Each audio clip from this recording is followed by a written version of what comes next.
Hello and welcome to Real Watchers Movie Club. My name is Garrett. And I'm Kevin. And we are your hosts. Movie Club is a show where we pick a movie every week and discuss it just like a book club. On today's show, we are talking about the sci-fi action film Snowpiercer. Our thoughts and more coming up on Movie Club.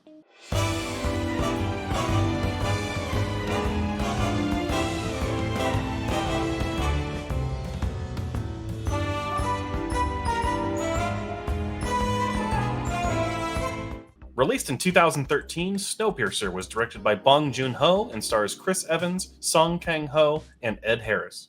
In a future where a failed global warming experiment kills off most life on the planet, a class system evolves aboard the Snowpiercer, a train that travels around the globe via a perpetual motion engine. The film currently has a 3.7 out of 5 on Letterboxd. Before we dive into our thoughts, though, we do want to issue a spoiler warning for the film. We're going to be talking about everything that happens over the course of this movie. There is a big surprise kind of reveal that happens towards the end of this movie. We don't want to ruin that for you, so make sure you watch it first. But come on back here because we're going to talk about the movie we got coming up next week, which is a movie that I don't think either of us have ever seen, and but I've probably always seen referenced, though. All right, Kevin, so Snowpiercer was my pick this week. And partially picked it because it's a Bong Joon-ho movie, and Bong Joon-ho can really do no wrong at this point. But also, I just had never seen it, and I hadn't had it spoiled. I knew of it. I know it got like a TV series, but never really actually had the time to see it. What about you, Kevin? Had you? I mean, obviously, I'm sure you've heard of it before. I've heard of Snowpiercer. Did not know it was by Bong Joon-ho though, so I was very excited when I looked it up and I saw the director of it. And I was pleasantly surprised with it too. Is this one of his earlier works as well? Not earlier works. It's definitely like after, Memories of Murder and things like that. Yeah, this is before. What's it called? Parasite, though. Is this kind of his bigger movie? His first big. This was his first American film. His first Western film. Yeah. Okay. Which kind of really introduced him to Western audiences for sure. But I think it's a great film to do it. I mean, it feels very much like him, but also. I'll talk about it in a little bit. There's some stuff that makes me kind of think that he thinks that we Americans are kind of dumb. And it feels like the most American movie. Like it's very actiony and kind of, well, like I said in my review, I never lost focus in this movie because I was always trying to pay attention to the little things. I want to talk about how I think this movie kind of looks. I don't know. It looks bad but good at the same time, if that makes sense. Because the whiteout snow, it looked too good, if that makes sense to me. But it managed to capture what was happening outside and what was happening in the train as well, which is really cool. The aspect of like dark to light and kind of situation is what I got from it. So I did have a little bit of a problem with the snow, but I eventually got over it because it's in the title. So exactly. So kind of a interesting thing to start off with there. I think for me, I think one of the only part that I really was a little off on, but also is like so important to the movie that I also really like it, is that I think that this movie is very heavy with allegory and with messaging. Right. So there's a lot of different ways that you can interpret this movie. Oh, yeah. Right. Obviously, it's very surface level. Humanity after a big apocalyptic event, this 1,000 train long vehicle, which is just an insane number. But like, I think that it gets a little too dense with allegory. Like everything means something. Like if that's how you choose to look into it. Like the train is a microcosm for the world, if you really want to think about it that way, right? Like the rich are on top, the poor are on the bottom, left to fight amongst themselves. It's not so subtle. It's very it's almost to the point of hitting you over the head, but it's hitting you over the head with like the nicest looking baseball bat that you can get. Like it's a Bong Joon-ho signature. As you're looking at it, you're like, wow, that detail in that is pretty cool, actually. Like, and then just immediately, and then you're knocked out.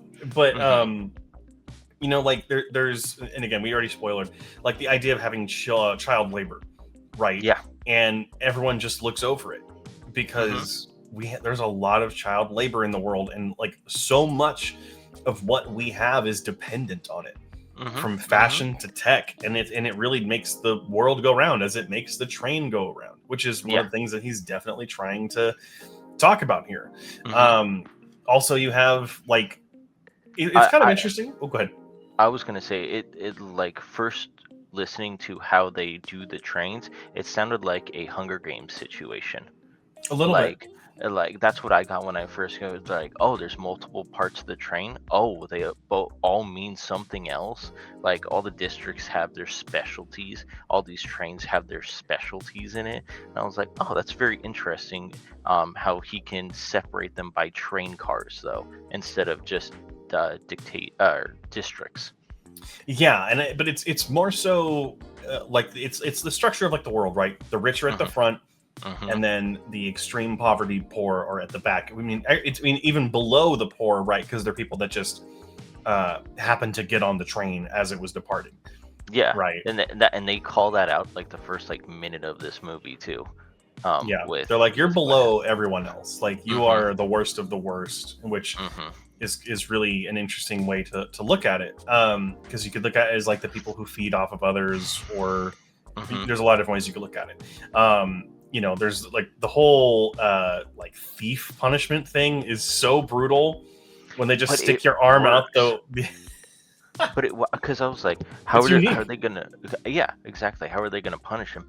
Oh, because it's so damn cold outside, he's not gonna feel it, and then they shatter it, and then they do. I'm like, wait, that's kind of cool, and horrible in a way, but kind of cool how they have to implement their like punishment. Yeah, which is really cool. I want to talk about actually the person that I absolutely hated in this movie was the Minister Mason. Oh my goodness, she is it Tilda? Tilda Swinton, yes, dude. She was pissing me off the entire time because she's so good at it though. She's so good in this movie, and I wish she would do more like comedic bad guy roles like this. Because she's so detestable. Oh, horrible. But she's also kind of funny. Yeah, well, because it's kind of a thing where she has to do it. She doesn't want to do it, but she goes down there to the poorer people to talk to them and everything. But dude, she was like, even when she's captured and everything, she was really ticking me off, singing the freaking Wilford Train song the entire time. Like she's like having a good time while she's basically captive by Chris Evans' character. Yeah, it's such a good performance. She outshines everyone. Like Chris Evans gives a really good performance. Like, and he's definitely an underrated actor. Like he's been, I don't want to say stuck in the Captain America role, but like he is a good actor. And I think that when he's able to kind of flex his chops a little bit and do some action stuff, I think it really works. It's really funny that he had Avengers come out the year before this, and then he has this big fight scene and he slips on a fish. Right, yeah. So there is that kind of comedic thing there, but also like Song Kang-ho is also really good in this. So good in this. Who plays the character Namgun? He's basically Bong Joon-ho's like favorite actor, and they just like it's like Leo DiCaprio and Martin Scorsese, or Robert De Niro and Scorsese, right? Like they work together on everything, and he's fantastic in the supporting role he's in. John Hurt, who also plays the old revolutionary guy, is also really good here, and the twist with him, man, that hurts. Like, but it also kind of makes sense. Like, but you get your heart torn out because the idea that they have to foster revolutions to thin the herd is so dark. This movie's very dark. It is. Yeah. And because he comes out as this person who has been through a lot. He's missing multiple arms. So me thinking, I'm like, what did he have to do? Multiple arms? He's missing one arm. Well, one leg, one arm. That's what I meant. Oh, I see. Multiple limbs. Okay. Limbs. Yeah. Gotcha. But I'm like, what happened to him to have him chop off these limbs and stuff like that? So I wanted to kind of know a little bit more about him, and then we get the twist at the end that he knew this entire time that this was going to happen, and this is what we have to do to survive, kind of a situation. Yeah, but then we also know why he gave up at least one of the limbs, and it's a heartbreaking reason. Did I miss that? Yeah, I guess so, because Yeah. he gave up, I believe it was his arm, because there were cannibals that were going to eat Chris Evans or whatever, and he gave up his arm so they wouldn't eat him instead. Yes. Okay. Never mind. Which was like, it's interesting, right? Because he is a bad person for what he did and kind of like lying to all these people, but he's also a good person. So like you feel really mixed about it. Like everyone, like there is no good person in this movie. I mean, probably except for like Octavia Spencer, just a little bit, like because she was. Well, because she's a mom trying to find her kid the entire time. So exactly, but like it's again, it's like the world. Everyone is going to work to either serve themselves or serve someone above them, right? There's very few people who are at the top, and I think that's a really kind of interesting metaphor for the movie. But again, like I said, it is just a little too heavy with the allegory, to the fact that this almost feels more like a fable than it does like just a sci-fi movie, right? Yeah. Like it is sci-fi. It deals with like perpetual motion engines and a giant train going around the planet, and it's in the future, right? But also like it's a mirror of the world we live in, at least from 2013, and a lot of that is still true now. And I think it really works in that regard. Yeah, I agree with you there. I wanted to talk about like the trains again, like the different segments of the train, how gorgeous the water train looks, and the aquarium train, the herb train, and even the school train was really cool to see. It's very vibrant, and it just worked so well too, because it felt like this train, again, it's 1,000+ car train, but it made it feel so massive while you're walking through it, because you're like, okay, when are we actually going to get to the front? Because in the first segment, you get the Chris Evans character, it's like, oh, there's 4 doors, and then we can get to the next car and stuff like that. And I'm like, oh, so I didn't want to say it's a short train, but I'm like, okay, it has like a couple of cars, and then you get to, and you're like, oh my gosh, this train is huge. Like they could shoot the other bad person in this. I forget his name. Ed Harris's character, or no, the not Ed Harris. One of the brothers. Yeah. Well, they're shooting across Franco. the train. Yeah, they're shooting across the train to try to kill each other, because that's how long the train is. And I'm like, to put that in perspective like that was really cool as well. I'm like, as it's making a big U-turn, and they can shoot at each other to kill each other. And I'm like, wow, this train is huge, but you didn't expect it to be that long, I feel like. Yeah, it's crazy to think that there are 1,000 parts of the train. Or over 1,000 or whatever it is, right? It's absolutely nuts. But like in the world that it's in, it makes sense. Just because the way that they describe everything and the way that it's written, like it just, I don't know, it makes sense within that world they created. And I think that's a really strong element of what they're trying to do with the story. Obviously, this is based off of a graphic novel, I want to say, from France. I could be wrong, but this is not an original story. But from all the things that I've heard, this really improves upon the original story. Kind of gives it a lot more life. And yeah, I mean, like the train designs, like, you think about the final cars where they were in the beginning, right? And then look at like the school and then the aquarium. They're so radically different. And again, highlights the difference between the upper and the lower classes.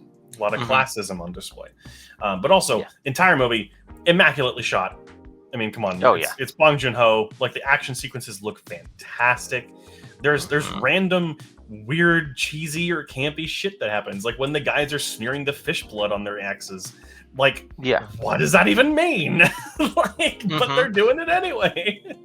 Also, apparently, everyone's favorite evil person, Harvey Weinstein, is the producer on this movie, and originally wanted the scene cut when Chris Evans slipped on the fish, but because it was like, oh, that kind of undermines him as a character, and Bong Joon-ho was like, no, we're going to keep it in because his father was a fisherman, and it's like symbolic of his failure or whatever. And Harvey Weinstein was like, oh, okay, cool. And then Bong Joon-ho just lied. Like, he just wanted to keep it in because it was goofy. Well, I mean, if you really think about it, his character is at the the bottom of the train. He Hmm. maybe before he got on the train, he probably didn't forgot what fish was or something like that, and didn't know how slippery they were. It could be like that. He's clumsy because he never really fights that much anymore, like Yeah, stuff like that. It could impact his character, and I think that's awesome that he kept it in. So, yeah, it really just works for the movie. hmm, And like he's not perfect. He's not like a super soldier.